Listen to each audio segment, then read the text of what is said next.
Okay, here's a first attempt at explaining what we mean by cloud-first LoRa networks as opposed to local-first LoRa networks. We're kind of coining that term local-first LoRa network, but it's in reference to a pretty exciting network architecture that people have been talking a lot about, local-first. So what do we have here? This diagram looks a little complicated, but it's not that bad. What we've got is a farm. So I'll just highlight the corners of my cartoon farm here. So that's our farm. And what we're imagining is that on the farm, we've got a farmer who is interested in getting ongoing data about soil temperature, soil moisture, greenhouse temperature, various parameters on the farm, and that it would be convenient to get that data hourly, automatically, have it stored somewhere so it can be referenced and tracked over time, and that these locations are typically out in a field. Maybe there are many of these locations, and so they want to use some sort of automated electronic system for doing this. And LoRa, as a radio technology, having emerged in the last couple of years, is a particularly low power and long range radio technology that allows for this sort of application to be accomplished well. So it's become quite popular. So the way this typically works, you've got a sensor out in the field, it's some sort of temperature sensor, for example, in the soil temperature.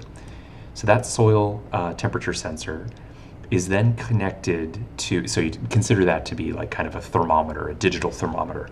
That's connected to what is usually called a relay or a relay node. And that is a device that can make a measurement from the sensor and then has a radio on it that is going to relay the data to a LoRa gateway. The reason it's called a gateway is that it is serving as a gateway between the LoRa radio protocol and some other protocol. In this case, we're depicting a particularly common network architecture, which is to have the LoRa gateway connected to the cellular network. So the data then is transferred from the local LoRa network to the cellular network, so that gets to the cell tower, and then ultimately that cell tower is connected to the internet, so that data ends up in the cloud, where it is then available for anyone to access who has access to the data. So if the farmer wants that data, then that data comes, one way that data can arrive to the farmer is via the internet. So it hits their cable modem and then their router, and then their Wi-Fi router can go to their PC laptop or to their smartphone. Another route is back via cellular. So just to trace these out, I just want to make it clear what the data pathway is. The data starts at the sensor, makes its way to the LoRa gateway, which could be on the farm or off the farm. It has to be within range of the LoRa radio. It then, in this case, goes via the cellular network, which again is typical, and it first hits the cloud, and then from the cloud, if the farmer wants this data, it either needs to come back through the internet, so this way, or this way, or it needs to come back from the cloud via the cell network, so that would be this way and back to the smartphone. So that is a very typical way on farms that people are getting data via the LoRa network. So just to show a very similar configuration that is also cloud first. It's just to say in this case that if you do have local Wi-Fi or Ethernet near your LoRa gateway, then you don't need to use cellular directly. It could be used as a backup, so I could depict another cellular connection here, but often what happens is the LoRa gateway is connected to the internet directly, the cloud directly, whether that's on the farm or off the farm. And so in this case, it's again cloud first, but this is another typical configuration. You have the data coming from the sensor and the relay node. It's going first to the LoRa gateway, and I'll just get rid of this for now. It goes from the LoRa gateway via Wi-Fi or Ethernet cable to a router, cable modem, for example, could be satellite, some connection to the internet, goes up into the cloud, and then when the farmer wants the data, that data comes from the cloud back via internet and Wi-Fi to the PC or the smartphone, or again, it could go back via the cellular network if you have a smartphone on the cellular network, because you can also get to the cloud that way. So in both cases that we just looked at, we have in this first case, in the second case, it's both cloud first in the sense that the data first goes to the cloud and then comes back to the farmer. So this is fine as far as it goes. A lot of people get a lot of utility out of this approach. The difficulty is that when the data is going to the cloud first, there are these points of failure. One is what happens if the cellular network is a little flaky, or in some cases you just don't have cellular network because you're kind of off grid. What happens if the internet is flaky? So there are connectivity issues there. Another issue is that the service that you're using in the cloud, typically a commercial service to store your data, what if they go out of business? And I've talked to a bunch of farmers who have said that they've stored a ton of data in some cloud-based service. It was a startup, it suddenly went out of business, and then they lost all of that data. So there's a connectivity issue here. If you have poor connectivity, you're in a rural area that doesn't have that connectivity. There is a sort of resilience issue here. There's also a, maybe I'll just draw a little spying eyeball or something, but there's also a privacy issue in the sense that some people don't want all of their data to be available to this online platform. A lot of these platforms are making their money mostly by mining and selling the data to other companies for other purposes, whether it's meteorological predictions or crop health predictions, or just marketing purposes, what sorts of things people are doing on their farm, and that's sort of marketing intelligence that various companies could leverage. And a lot of farmers are feeling that, hey, that's my data, I want to decide what gets done with it, I'd like to use it first. So that's another complaint about the cloud first approach. And then another issue is just that it can add cost. If you do have a cellular connection that you need to use, I think I depicted it in this other one here. Let's see if I can get back to that.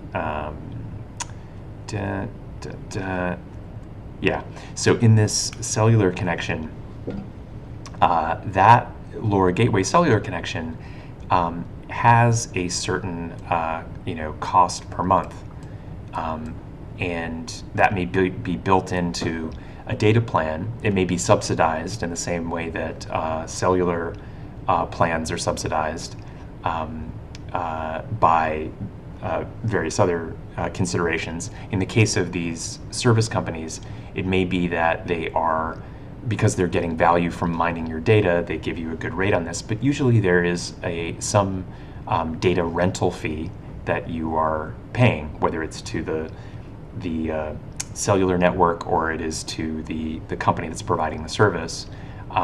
Usually this connection is something that if you do have internet, you're already paying, so that's not a big deal.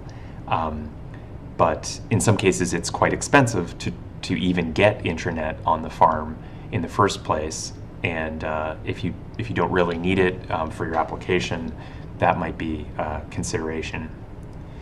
So those are the main considerations when it comes to cloud first LoRa.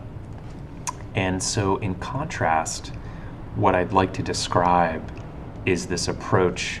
And I should say one more approach here with cloud first, which is also pretty typical, is just to have the LoRa gateway connected directly to the cloud. So in this case, the data is going, again, cloud first, and it's usually a LoRa gateway that's on your farm, and or it could be off the farm, but it goes to the cloud first and then it goes back. So it's just another example of cloud first that has the same sort of issues as before. Those are the main network options for that people use, which we're calling cloud first, but it really is just standard practice. This is how it's typically done. So in contrast, I want to describe local first, and I think you may see the main difference here is when we go from cloud first to local first is simply the addition of this local server and database. So usually the LoRa gateway that is being set up is itself a mini computer. Usually you don't have access to programming that computer. It's already all set up in the same way that your router is also a small computer that in some cases you can hack, like a Linux-based system. It's the same for the gateway. It's just that you typically don't have access to programming it, as you don't have access to programming your router, and it's just set up to take LoRa data in and then transfer it to the internet or the cellular network. But there have recently been some designs for LoRa gateways based on Linux systems. And in the case that we're interested in, it's the Raspberry Pi or a similar Linux system. And what that means is that you can connect local storage, so an SSD drive, to the LoRa gateway, and you can also and you can store the data that's coming into that database, and you can pull data out from that database and serve it as you would were you working on the cloud, but all locally.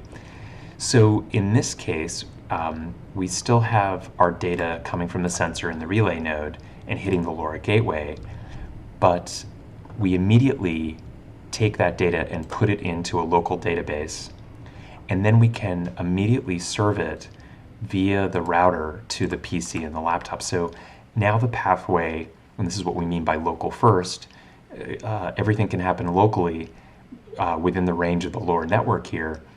You've got a field site, the data is going via LoRa to the LoRa gateway into the database, and then it's being served via the local Wi-Fi router to a smartphone or to the PC.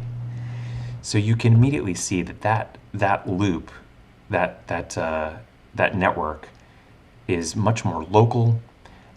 There is no dependency on the cell network. There's no dependency on the cloud. It doesn't really even need to hit the cable modem and go to the internet. It's all within these bounds. The nice thing about that is that it's immediate. It is available whether or not the internet or the cellular network is available. All it requires is this Wi-Fi router that can route the Wi-Fi data to your PC or smartphone, And then even that is actually not required. There are configurations where the LoRa gateway itself can offer a Wi-Fi access point. So in that case, you could have Wi-Fi connectivity here, and you don't even need to use the Wi-Fi router. But typically on the farm, you do have power, you do have a router anyway, and it's useful to use. But if this were a field research location, then you might just avoid the router, have the LoRa gateway on a solar panel, and have it have an access point in case you wanted to access the data locally, and then otherwise store the data in a database. So this is what we mean by LoRa first. Now I'm showing the cloud server in here because that's always an option. If you do have internet, you can still have the data going locally first. Sorry, what I mean to say is goes locally, colors.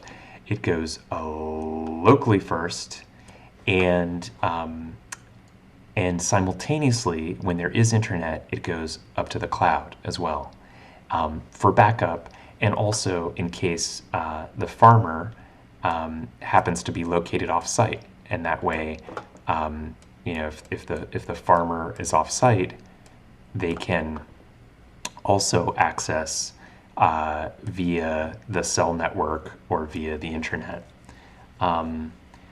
This also doesn't at all preclude having a cellular network backup. Either the cellular could be from the LoRa gateway. That's another way to back things up. You can also just access the data via the cellular network on your smartphone. But again, what's key about this is that in any of these local first configurations, because you have this local server and database, you are getting the data local first, always available, no matter whether the internet or the cellular network are available. And again, in contrast with the cloud-first approach, that has the advantage that the data is always there. It's always locally available. You know where you're sharing your data, where your data is going. You have complete control over that. You can decide just not to connect things to the internet, decide to use multiple cloud services. You can decide, never to access it via cellular, say, and yet you can also back things up in the cloud as well. So you get sort of the best of both worlds. If there's a trade-off here, it probably is in the complexity of this system. So again, it went from what was just a simple router-like device to a sort of full-fledged computer, and that's a more complex system.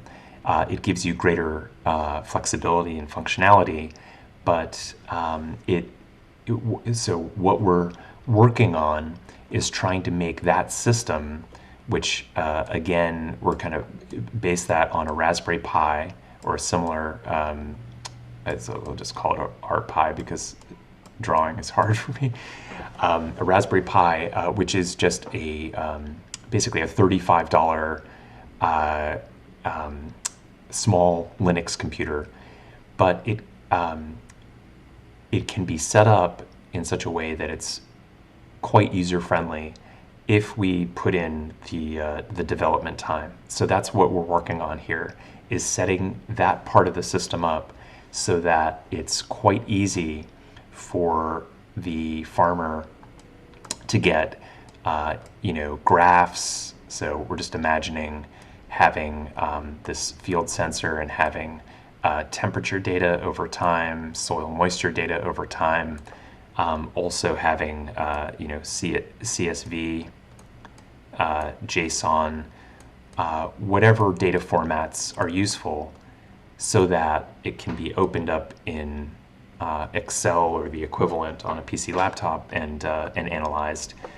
You'd also probably want some nice map that shows all of your field sites and correlates the measurements at those field sites to your various traces and so on. So all of that is possible. We just need to do the development on this system to make that go. There's already a lot of software that's out there. We're already prototyping this. We've got basic systems up and running. It's really mostly a matter of making those work smoothly together and documenting them well. So that's the project. Thanks for listening.